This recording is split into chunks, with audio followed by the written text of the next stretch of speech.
இன்னைக்கு தமிழகம் மட்டும் இல்ல உலகம் முழுவதும் இருக்கிற ஹோட்டல்ல போய் சாப்பிட்டு அந்த சாப்பாடு எப்படி இருக்கு, அதோடைய டேஸ்ட் எப்படி இருக்குன்னு சொல்லி ரிவ்யூ கொடுத்து அது மூலம் வந்து புகழ் பெற்றவர் தான் இர்பான். இர்பான் பற்றி தெரியாதவங்க யூடியூபர்ஸ் யாருமே இருக்க முடியாது.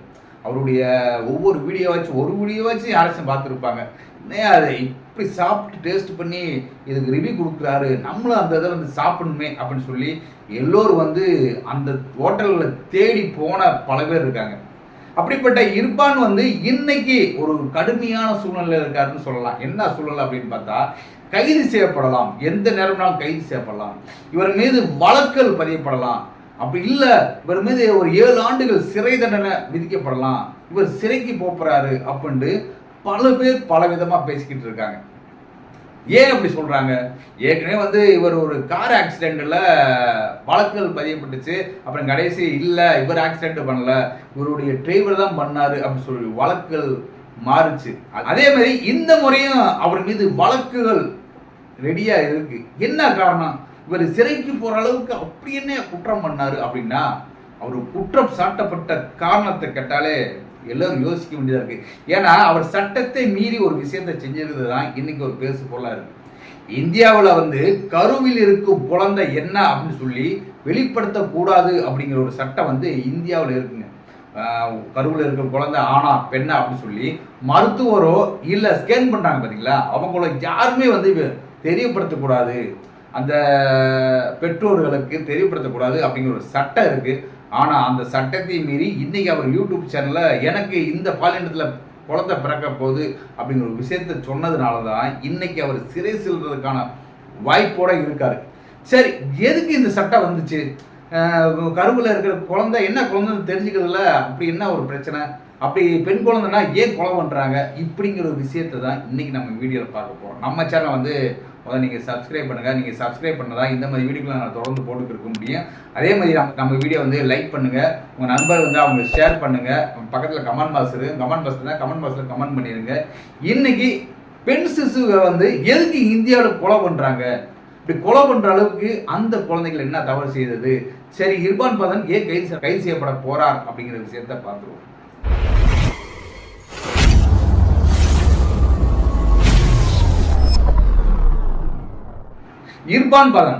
இர்பான் என்ன பண்றாருன்னா, அவருடைய மனைவி ஆலியா அவங்களோட சேர்ந்து துபாய் போறாருங்க. துபாயில் போய் என்ன பண்ணுறாருன்னா, அவங்களுடைய மனைவி வந்து கர்ப்பமாக இருக்காங்க. அதனால என்ன செய்யறாருன்னா, அங்கே ஒரு ஸ்கேனிங்கில் போய் ஸ்கேன் பண்ணுறாங்க. ஸ்கேன் பண்ணோடனே அங்கே அவருடைய வகுத்தில் இருக்கிறது என்ன குழந்தை அப்படின்னு ஒரு விஷயம் தெரிஞ்ச உடனே என்ன பண்ணுறாங்கன்னா, இந்தியா வந்துடுறாங்க. இந்தியா வந்த பின்னாடி பெங்களூரில் வந்து அங்கே நண்பர்களுக்கெல்லாம் ஒரு பார்ட்டி வைக்கிறாங்க. ஒரு பார்ட்டி வச்சு அந்த பார்ட்டியில் பலூன்லாம் பறக்க விடுவாங்க பார்த்தீங்களா, பலூன்லாம் பறக்க விட்டு அந்த பலூனில் வந்து இந்த குழந்தை மாதிரி ஒரு குறியீடு வச்சு உடச்சி கடைசி இதுதான் என் வயிற்றில் இருக்கிற குழந்தைன்னு சொல்லி ஒரு குறியீடோட வந்து அவர் வெளிப்படுத்துறாரு. சரி, இது பார்ட்டி இங்கே தானா? இந்த மாதிரி பார்ட்டிகளை வந்து பெங்களூரில் பல இடங்களில் நடப்பதாக வந்து பேச்சு இருக்கு. இதுதான் இன்னைக்கு குற்றம் சாட்டப்பட்டிருக்கு. ஏன்னா இந்தியாவில் வந்து குழந்தைகள், கருவில் இருக்கிற குழந்தைகள் வந்து எந்த குழந்தைகள் தெரியக்கூடாது. அதாவது பெண் குழந்தைகள் அப்படின்னா அந்த பெண் குழந்தைகளை வந்து கருவிலே கலைச்சிறாங்க. இந்த கருவில் கலைக்கிறதுனால என்ன ஆகும்னாக்க, இந்தியாவில் பெண்களுடைய எண்ணிக்கை குறைஞ்சிரும். எண்ணிக்கை குறையதுனால வந்து குற்றச்செயல்கள் நிறைய நடக்கும். குறைந்த பெண்கள் வந்து இந்தியாவில் இருக்கும்போது குற்றச்செயல்கள் அவர்கள் மீது வந்து பாலியல் ரீதியான பல விஷயங்கள் செய்வதற்கான வழிகள் இருக்கு. அதனால வந்து பெண்கள் வந்து கருவிலை கலைக்கக்கூடாது, அதனால வந்து ஒரு சட்டம் கொண்டு வரணும் அப்படின்னு சொல்லி 1994 வந்து இந்திய அரசே வந்து ஒரு சட்டம் கொண்டு வராங்க. கருவில் இருக்கும் குழந்தைகள் வந்து யாருமே தெரியப்படுத்தக்கூடாது. அதாவது கர்ப்பமாக இருக்காங்க பார்த்தீங்களா, அவங்கள்ட்ட சொல்லக்கூடாது, அவங்க பெற்றோர் யாருமே சொல்லக்கூடாது. சரி, அவங்க மட்டுமா அப்படின்னு பார்த்தா, இங்கே ஸ்கேன் பண்ணுறாங்க பார்த்தீங்களா, ஸ்கேன் பண்ணுற இடத்துலையும் ஒரு தனிப்பட்ட ஒரு கவர்மெண்ட் ஸ்கேன் பண்ணுற இடமா இருந்தாலும் சரி, ப்ரைவேட் ஹாஸ்பிட்டலாக இருந்தாலும் சரி, இல்லை தனியாக ஒருத்தர் வந்து ஸ்கேன் பண்ணுற ஒரு இடம் வச்சுருந்தாலும் சரி, யாருமே வந்து தெரியப்படுத்தக்கூடாது. அப்படி தெரியப்படுத்தினா தண்டனைக்குரியது அப்படின்னு சொல்லி ஒரு சட்டமே இருக்குங்க. இதே சமயத்தில் வந்து சிசு கொலைகள் எல்லாம் ரொம்ப நடந்துச்சு. அப்போ 1991 96 வரைக்கும் வந்து தமிழகத்தை ஆண்டுக்கு இருந்த ஜெயலலிதா அம்மா வந்து என்ன பண்ணாங்கன்னா, ஒரு சட்டம் கொண்டு வந்தாங்க, தொட்டில் குழந்தை திட்டம் அப்படின்ட்டு. என்னன்னா, அன்னைக்கு வந்து பெண் சிசுகளை வந்து நிறைய பேர் கொலை பண்ணுறாங்க.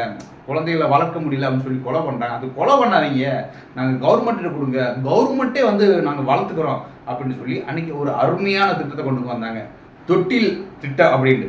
அந்த தொட்டில் திட்டம் இன்னைக்கு வந்து நடைமுறையில் இல்லை. ஆனால் அந்த ஒரு திட்டம்ன்ற ஒரு அழகான திட்டத்தை கொண்டு வந்தது அம்மா தான் அப்படி சொல்லலாம். அது ஒரு பெருமையான விஷயம் அப்படி சொல்லலாம். இன்னைக்கு ஏன் பெண் சிசுக்களை கொள்றாங்க அப்படின்னு பார்த்தா, இது தமிழ்நாட்டில் மட்டுமா அப்படின்னா தமிழ்நாடு மட்டும் கிடையாதுங்க, இந்தியா முழுவதும் கொலை செய்யப்படுகிறது பெண் குழந்தைகள்.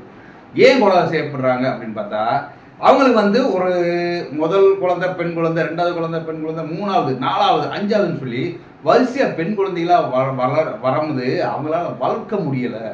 எங்களுக்கு வந்து ஒரு பெண் குழந்தை பிறந்துட்டா, 2 குழந்தை 3 குழந்தைன்னா அதுகளுக்கு திருமண சடங்கு செய்கிறது கூட எங்களுக்கு வருமானம் இல்லை. நாங்கள் ஒரு ஏழ்மையான குடும்பம், சாப்பாட்டுக்கே வழியில் தினக்கூலியாக நாங்கள் வேலை பார்த்துட்டு வந்து அந்த காசில் தான் நாங்கள் சாப்பிடணும். அந்த சாப்பாட்டில் காசை வச்சுக்கிட்டு நாங்கள் பிழைக்கிறது, வயிற்றுக்கு நிரப்புறதே பெரிய விஷயமா இருக்குது. இந்த சமயத்தில் நாங்கள் எப்படி இந்த ஒரு 4 குழந்தைகளை வச்சு அதுகளுக்கு திருமணம் செஞ்சு வைக்கிறது அப்படிங்கிற ஒரு பயம். அந்த பயத்தில் என்ன பண்ணுறாங்கன்னா, இந்த குழந்தை பிறந்து வளர்ந்து கஷ்டப்படுறதுக்கு பேசாமல் குழந்தையிலே சாகட்டும் அப்படின்ட்டு தான் அந்த குழந்தைகளுக்கு கள்ளிப்பால் ஊற்றி கொள்வாங்க. சில குழந்தைகளுக்கு வந்து நெல்மணி இருக்குது பார்த்தீங்கன்னா, நெல்மணியை வந்து அரைச்சி வாயில் ஊற்றி கொள்வாங்க. இது அதிகமாக எங்கே இருந்துச்சு அப்படின்னு பார்த்தா, தமிழ்நாட்டில் மதுரை மாவட்டத்தில் உசிலம்பட்டியில் இருந்துச்சு. உசிலம்பட்டி அப்படின்னாலே பெண் சிசு கொலை அப்படின்ட்டு ஒரு பேரை வச்சுட்டாங்க. பல திட்டங்கள் கொண்டு வந்தாங்க. இதே வந்து பாரதிராஜாவுடைய கருத்தம்மா அப்படிங்கிற ஒரு படத்தில் கூட இந்த பெண் சிசு கொலையை பற்றி பேசியிருப்பாங்க. இதோடைய முக்கிய காரணம் என்னமோ உலகத்தில் எங்கேயுமே நடக்காமல் இந்த உசிலம்பட்டி பகுதியில் மட்டும் நடக்கிற மாதிரி அங்கே சொல்லியிருப்பாங்க. ஆனால் உசிலம்பட்டி பகுதியில் மட்டும் இல்லைங்க, இந்தியா முழுவதும் பெண் குழந்தைகளை கொல்லும் வழக்கம் இருந்ததுனால தான் இந்திய சட்டமே கொண்டு வந்துச்சு. பெண் குழந்தைகளுக்கு வந்து அவங்களால முடியல. ஒரு விவசாயி அந்த விவசாயி வந்து அவரால் வந்து தன்னுடைய வயிற்றை நெப்ப முடியல அப்படிங்கும்போது 3 குழந்தை 4 குழந்தைய வச்சுக்கிட்டு என்ன செய்ய முடியும்? இதே கிராமம், இதே வந்து நகரங்களில் பிரச்சனை இல்லை. நகரங்கள்லையும் ஒரு வறுமையான இருக்கிறவங்க அந்த வேலை பார்ப்பாங்க. இதே பணம், ஒரு பணக்காரர் அப்படின்னா பணக்காரர் வீட்டில் குழந்தைகள் இருந்தால் பிரச்சனை இல்லை. ஏன்னா அவங்களால ஒரு பணம் கொடுத்து நகை போட்டு அவங்களால ஒரு இடத்துல வந்து திருமணம் செய்து வைக்கிறதுக்கான வசதியோடு இருப்பாங்க. ஆனால் இங்கே ஏழைகள், கிராமங்கள் இருக்கிற ஏழைகள் அன்றாடங்காட்சிகள் அப்படிங்கிறதுனால வந்து அவங்களுக்கு வந்து பணம் இல்லாமல் அந்த குழந்தைய வந்து ஒரு இடத்துல போய் திருமணம் பண்ண வைக்க முடியாத ஒரு நிலைமையில அந்த குழந்தைகளை கொலை செய்கிறாங்க. கொலை செய்வது குற்றம் அப்படிங்கிறது உண்மைதான். ஆனால் வந்து இவங்க என்ன பண்ணணும்னா, ஒரு குழந்தை 2 குழந்தையோட நிறுத்திக்கணும். ஏன்னா எனக்கு 3ஆவது குழந்தை ஆண் குழந்தை வேணும், 4ஆவது குழந்தை ஆண்கள் குழந்தை வேணும் அப்படிங்கிற ஒரு முறையில் வந்து மறுபடியும் குழந்தைக்கு முயற்சி பண்ணும்போது தான் இந்த மாதிரி சிசு கொலைகள் அதிகமாக நடக்குது. இந்த சிசு கொலையை தடுப்பதற்கு என்ன வழி அப்படின்னா, கிராமங்களில் இருக்கிற ஏழ்மையினால தான் நான் முடியுது. என்கிட்ட பணம் இல்லை, என்கிட்ட வருமானத்துக்கு வழி இல்லை, என்கிட்ட எதுவுமே கிடையாது, அந்த பிள்ளையை எப்படி திருமணம் செய்து வைப்பேன், அதுக்கான உதவி ஒரு பொருளாதாரம் இல்லை அப்படின்ட்டு அதனால தான் வந்து சிசு கொலைகள் வந்து சரி, கருக்கலைப்பும் சரி நடக்குது. அந்த இதை தடுக்கிறோம் அப்படின்னா அவங்களுடைய பொருளாதாரத்தை முன்னேற்றணும். அந்த அரசு அவங்களுடைய பொருளாதாரத்தை கூட்டிட்டாலே போதும், அவங்க வந்து அந்த சிசு கொலை அப்படிங்கிறத வந்து தடுத்துருவாங்க. இன்னைக்கு கருக்கலைப்பு அப்படிங்கிறது எல்லா இடத்துலையும் நடக்குது. அது வந்து இந்தியா முழுவதும் நடந்துக்கிறதுக்கு இன்னைக்கு வந்து தவறான வழிகளில் வந்து சில பேர் வந்து கர்ப்பமாகும்போது அந்த கருவை கலைக்கிறாங்க. சில பேர் வந்து தெரியாதமாக கரு உண்டாகும்போது அதை கலைக்கிறாங்க. அதனால தான் இந்திய அரசு என்ன பண்ணுதுனாக்கா ஒரு கருக்கலைப்பு சட்டத்தை கொண்டு வராங்க. கருக்கலைப்பு சட்டத்தை வந்து பெர்மிஷனோட கருக்கலைப்பு பண்ணணும். அதே மாதிரி வந்து கருவில் இருக்கிற குழந்தை என்ன குழந்தைன்னு சொல்லி ஒரு சட்டத்தை கொண்டு வராங்க. இந்த சட்டம் வந்து பெண் குழந்தைகளை பாதுகாப்பதற்கு அப்படிங்கிறது ஒரு நல்ல ஒரு விஷயம். அந்த விஷயத்தினால தான் இன்னைக்கு இந்தியாவில் வந்து பல பெண் குழந்தைகள் தப்பித்து இருக்காங்க அப்படின்னு சொல்லலாம். தப்பித்து மட்டும் இல்லை, இன்னைக்கு பெண் குழந்தையுடைய சாதனைகள் வந்து கூடிக்கொண்டே இருக்கு. இது ஒரு நல்ல திட்டம் அப்படின்னாலும் இவர் இர்பான் வந்து சொல்லிட்டாரு, அவர் துபாயில் போய் நான் ஸ்கேன் பண்ணேன், இந்தியாவில் ஸ்கேன் பண்ணல, துபாயில் ஸ்கேன் பண்ணினேன் அப்படி தான் அவர் சொல்லலாம். அவர் சொன்னாலும் அவர் வெளியிட்ட இடம் அப்படின்னு பார்த்தா அது இந்தியா. அவரும் ஒரு இந்தியனாக தான் இருக்கார். இந்தியாவில் தடை சட்டத்தில் இருக்குது, அவர் வந்து வெளியே இட்டுட்டார். இது ஒரு உதாரணமாக ஆயிரும் அப்படிங்கிறது தான் இன்றைக்கி பல பேர்த்துக்கு வந்து கவலை. ஏன்னா வசதி இல்லாதவங்க ரைட்டு, வசதியானவங்க என்ன பண்ணுவாங்கன்னா துபாய் போக இருப்பாங்க, மற்ற நாடுகளுக்கு போக இருப்பாங்க, அங்கே போய் அவங்க தான் ஸ்கேன் பண்ணுவாங்க. ஸ்கேன் பண்ணி அப்படியே வந்து எனக்கு வந்து இந்த குழந்தை இருக்குது, எனக்கு இந்த குழந்தை இருக்குன்னு சொல்லி எல்லோரும் இதை ஒரு முன் உதாரணமாக எடுத்துக்கிட்டு செய்ய ஆரம்பிச்சிருவாங்க. அப்போ சட்டம் போட்டும் அது பிரயோஜனம் இல்லாமல் போயிடும். அதனால் வந்து இன்னைக்கு இந்த இர்பானுக்கு வந்து ஒரு கடுமையான தண்டனை கொடுத்தமாக்க அது வந்து ஒரு முன் உதாரணமாகி அடுத்து யாரும் இந்த மாதிரி வேலையில் செய்ய மாட்டாங்க. அப்படிங்கிறதுனால இன்னைக்கு சுகாதாரத்துறை வந்து இவருக்கு நோட்டீஸ் அனுப்பியிருக்காங்க, இதுக்கான விளக்கம் கொடுங்க அப்படின்னு. அந்த விளக்கம் கொடுத்தா அவருக்கான அடுத்த கட்ட நடவடிக்கை இருக்கு. அந்த இர்பான் என்ன சொல்றாருன்னா, எனக்கு சுகாதாரத்துறை வந்து அனுப்பின நோட்டீஸ் வந்து எனக்கு வர கிடையாது, அப்படி வந்தா நான் அவங்களுக்கு விளக்கம் சொல்லிக்கிறேன் அப்படிங்கிறாரு.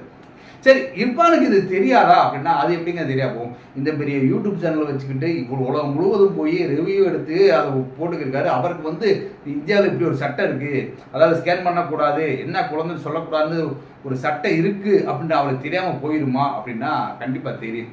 தெரிந்தாலும் ஏன் அதை வந்து போட்டார்? அவர் வந்து நீங்கள் நான் விளக்கம் கொடுக்குறோம்ன்றாரு. அவர் வந்து ஏன் வெளியிட்டார் அப்படின்னு சொல்லி இனி சுகாதாரத்துறையுடைய நோட்டீஸ் பண்ண முன்னாடி அவருடைய விளக்கம் இருக்கு. அந்த விளக்கத்தில் அவர் என்ன விளக்கம் சொல்றாரு அப்படின்ற பின்னாடி தான் இதோடைய முடிவு தெரியும்.